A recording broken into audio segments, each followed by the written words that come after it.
It takes a lot of backbone to make one of these. Real dinosaur bones, millions of years old, are used to make life-sized replicas. You'll find these fossil facsimiles on display in museums. They're very exact, dead ringers for the real thing.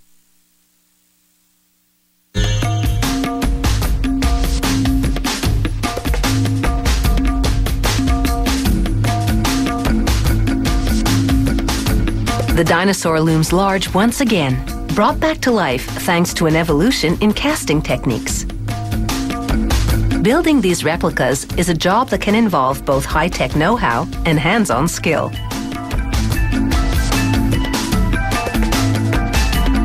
They start with the real thing, an ancient fossil. This is a dinosaur's upper jawbone. They laser scan it, producing a three-dimensional image. The scanner feeds the image to a computer.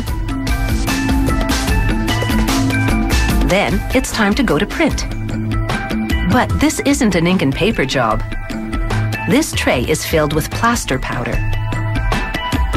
The printer outlines the jawbone shape with a liquid hardener. The result is this plaster cast of the jawbone.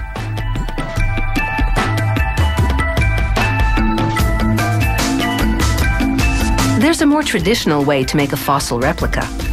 They arrange plywood around a fossil of this dinosaur foot.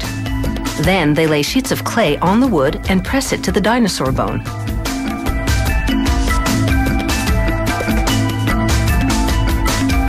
With a clay pick, they make a 90-degree angle at the bone to give it a clean line.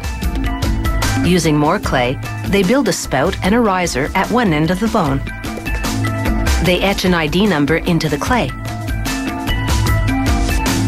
Then they paint liquid rubber onto the fossil and the abutting clay.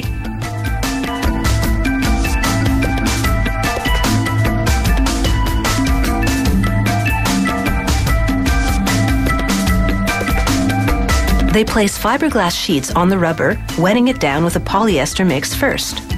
They work the fiberglass into the shape of the fossil. Then paint a red gel coat onto it. It's a color code to identify the species, a duck-billed dinosaur called Lambeosaurus.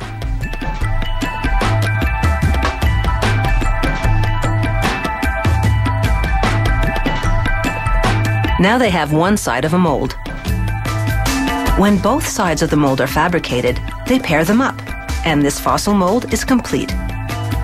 The rubber layer inside picks up the fossil's detail, while the outer fiberglass one will hold the rubber rigid as they pour a polyester and water mix into the spout.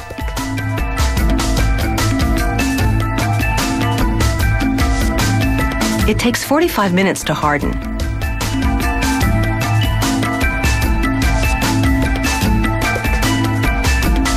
And now, it's time for the big reveal.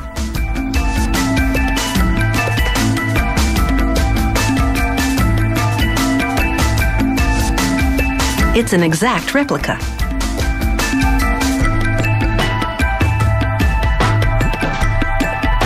Next, they form part of the skull.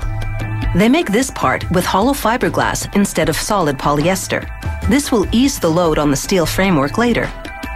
All the larger bones are cast with hollow fiberglass because of weight issues.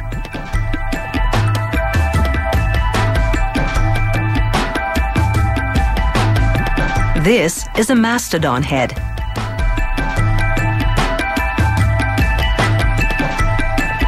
They mold up to 300 pieces to produce these skeletal replicas.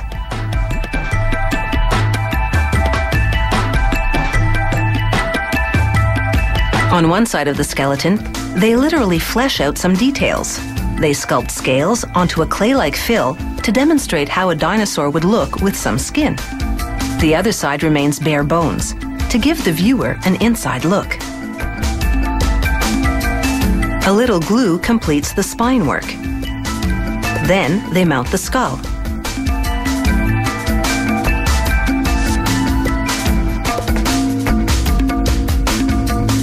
When the front leg goes on, this two-sided fossil is ready to go.